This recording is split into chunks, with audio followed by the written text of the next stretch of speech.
सुंदरी कौवी चिड़िया को घोंसला दे देती है और उससे कहती है, चिड़िया तुम इस घोंसले में रहना और इस पोटली में से आधा अनाज मुझे दे दो। फिर टुनटुनी उस पोटली में से आधा अनाज सुंदरी कौवी को दे देती है। सुंदरी कौवी वो अनाज लेकर अपने घोंसले में आ जाती है।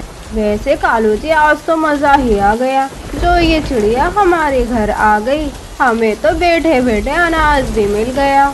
ऐसे बातें करके वे दोनों सो जाते हैं और दूसरी तरफ टुनटुनी चिड़िया को तो नींद ही नहीं आ रही थी, वो तो अपनी बेटी के पास बैठी हुई थी।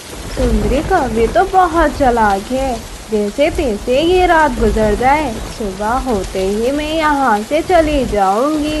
ऐसा सोचते ही टुनटुनी चिड़िया सो जाती है और सुबह होते ही वे दरवाजे के पास आकर बैठ जाती है। हे भगवान, ये बारिश तो रुकने का नाम ही नहीं ले रही है, अब मैं अपने घर कैसे जाऊंगी। तभी सुंदरी कौवी वहाँ आ जाती है। देखो चिड़िया, आज भी बारिश हो रही है, अगर तुम्हें आज भी मेरे घर में रहना है तो वो बाकी का अनाज मुझे दे दो।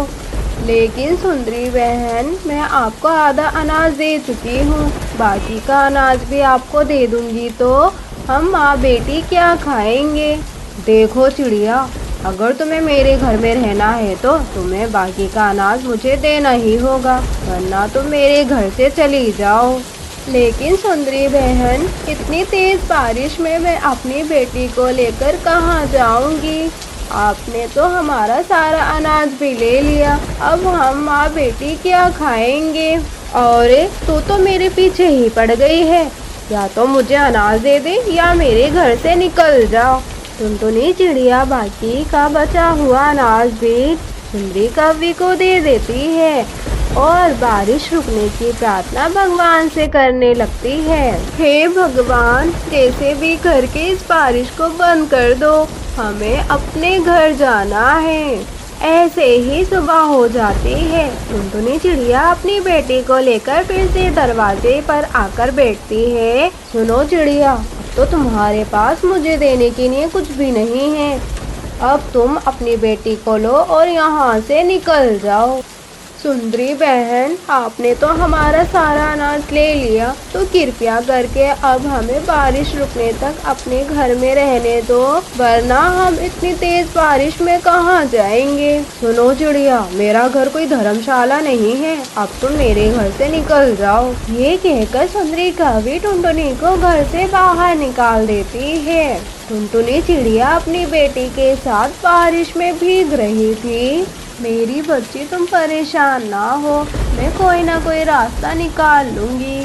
टुनटुनी चिड़िया अपनी बेटी को लेकर आगे बढ़ती है तो उसकी नज़र एक घर पर पड़ती है। वे वहां पहुंचती है तो उसकी नज़र उस खिड़की पर पड़ती है कि ये क्या, ये तो एक चील का घर है, अगर हम इसके घर में गए तो ये तो हमें खा जाएगा। चलो बेटी, हम दूसरी तरफ चलते हैं। ये कहकर टुनटुनी चिड़िया अपनी बेटी को लेकर वहाँ से उड़ जाती है और एक खाली जगह पर आकर बैठ जाती है। मेरी बेटी को तो बुखार आ गया है, अब मैं अपनी बेटी को लेकर कहाँ जाऊँ, यहाँ तो कोई हमारी मदद भी नहीं कर रहा। तभी वहाँ से बंटी कबूतर गुजरता है। वे चिड़िया को देखकर वहाँ आकर कहता है, चिड़िया, तुम इतनी तेज बारिश में अपनी छोटी बेटी को लेकर यहाँ क्यों बैठी हो, तुम्हारी बेटी बीमार पड़ जाएगी। कबूतर भाई, मेरी बेटी को बहुत तेज बुखार है, यहाँ तो कोई पक्षी हमारी मदद ही नहीं कर रहा, कृपया करके आप ही हमारी मदद कर दो। फिर टुनटुनी कबूतर को सारी बात बताती है और कबूतर टुनटुनी चिड़िया को उसकी बेटी के साथ अपने घर ले आता है। वे टुनटुनी की बेटी को बुखार की दवाई पिला देता है, जिससे वे कुछ ही देर में ठीक हो जाती है। बंटी भैया, आपका बहुत बहुत धन्यवाद, वरना यहाँ तो किसी ने मेरी मदद नहीं की, लेकिन आपने मेरी बहुत मदद की। चिड़िया, इसमें धन्यवाद की क्या बात है, ये तो हमारा फर्ज होता है। सुनो बंटी भैया, ये आपका घर ऐसा क्यों दिख रहा है? क्या ये कांच से बना है? चिड़िया, ये कांच का घर नहीं, ये तो चूड़ियों का घर है। चाहे कितनी भी आंधी तूफान आ जाए, ये घर टूटेगा नहीं, बहुत मजबूत है। अगर तुम चाहो तो यहाँ रह सकती हो।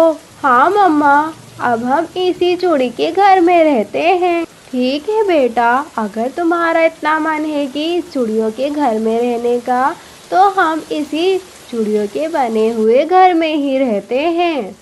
फिर इस तरह दोनों माँ बेटी बंटी के चूड़ी के बने हुए घर में रहने लगती हैं और वे तीनों बहुत खुश रहते हैं। प्यारे दोस्तों, आई होप आपको कहानी अच्छी लगी होगी। हमें कमेंट करके ज़रूर बताइएगा। और हाँ दोस्तों, अगर आप इस चैनल पर नए हैं तो चैनल को सब्सक्राइब और वीडियो को लाइक ज़रूर कीजिएगा। धन्यवाद दोस्तों।